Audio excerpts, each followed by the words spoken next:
हरे कृष्णा। नमस्कार भक्तों, आपका स्वागत है मेरे चैनल शैली की भक्ति में। तो आज हम सुनेंगे धर्मराज की कहानी। धर्मराज को हम यमराज के नाम से भी जानते हैं, जिसे सुनकर आपका मन एक बार सोचने पर जरूर मजबूर हो जाएगा। आखिर धर्म क्या है, न्याय कैसे मिलता है और मृत्यु के बाद आत्मा के साथ क्या होता है।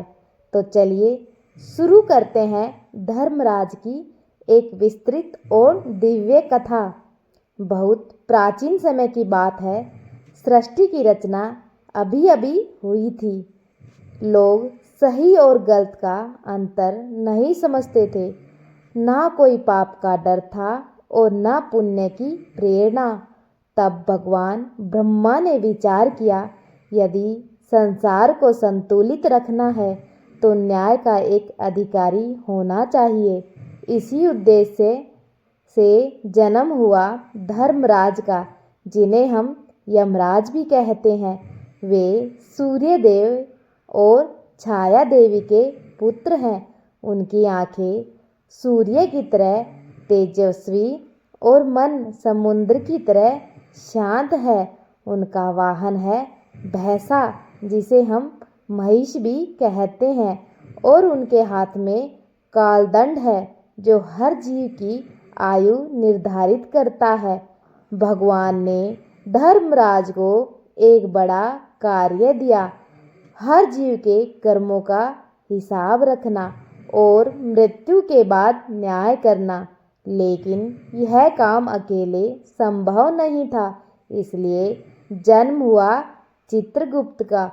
चित्रगुप्त के पास एक दिव्य लेख था, चंद्रमौली पोटली, जिसमें हर मनुष्य का हर कर्म दर्ज होता है, चाहे किसी को पता चले या ना चले, चाहे वह अच्छा हो या बुरा, चाहे वह मन में सोचा ही क्यों न गया हो।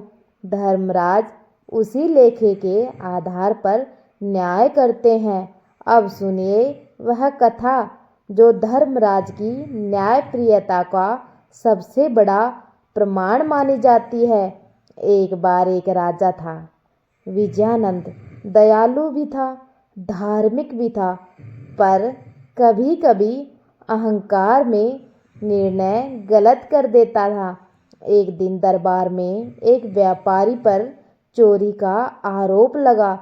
सबूत कम थे, पर राजा ने गुस्से में उसे कड़ी सजा दे दी। व्यापारी निर्दोष था, लेकिन वह अपनी बात राजा तक पहुंचा नहीं पाया। कुछ समय बाद उसकी मृत्यु हो गई और उसकी आत्मा धर्मलोक पहुंची। धर्मराज ने जब उसके कर्म देखे तो वे मुस्कुराए और बोले, तुम पर पृथ्वी पर अन्याय हुआ है। तुम्हारे कर्म निर्मल है, इसलिए तुम्हें स्वर्ग मिलेगा। पर उसी समय चित्रगुप्त ने राजा के खाते में लिख दिया अन्याय का पाप। वर्षों बाद राजा विजयानंद मृत्यु को प्राप्त हुआ और धर्मलोक पहुंचा। वह आश्चर्य में था, मैंने धर्मपूर्वक राज्य चलाया, फिर मुझे दंड क्यों मिला। धर्मराज ने शांत स्वर में कहा, राजन, पृथ्वी पर लोग आपके सामने अपनी बात कह नहीं पाए, लेकिन यहाँ केवल एक चीज बोलती है, आपके कर्म। राजा ने सिर झुका लिया। उसे समझ आ गया, धर्मराज को न पद प्रभावित कर सकता है, न पहचान और न शक्ति और न ही धन। वहाँ केवल कर्म का न्याय है। धर्मराज किसी की मृत्यु नहीं करते, वे केवल आत्मा को उनके नए पथ पर भेजते हैं।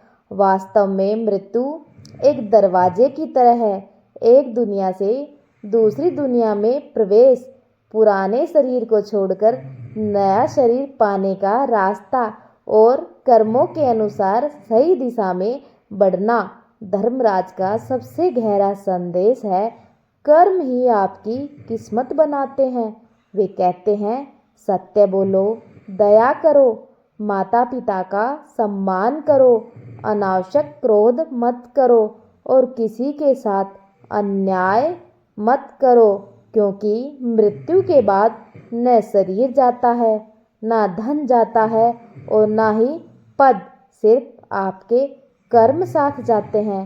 तो भाइयों और बहनों, धर्मराज की यह कथा हमें सिखाती है कि न्याय हमेशा मिलता है, कर्म हमेशा साथ जाते हैं और भगवान न्याय करने में कभी जल्दबाजी नहीं करते। इसलिए जीवन में हमेशा सत्य और धर्म का मार्ग चुनिए। अगर कथा आपको अच्छी लगी हो तो लाइक, शेयर और भक्ति से जुड़े कंटेंट के लिए चैनल को सब्सक्राइब करना मत भूलिए। राधे राधे।